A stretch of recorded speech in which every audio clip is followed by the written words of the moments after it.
打鼾只是一个症状，它相应的病叫阻塞性睡眠呼吸暂停综合症。晚上睡觉鼻鼾声很重。你自己有没有感觉到憋醒的时候？有多久了？3、4年。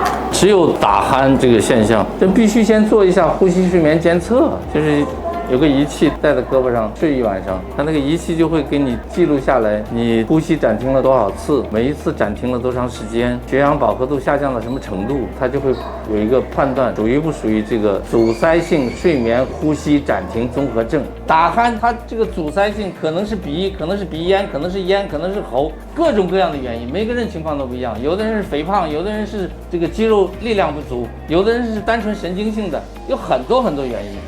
你必须检查清楚了，才能来决定用什么方法来治疗，知道吧？你。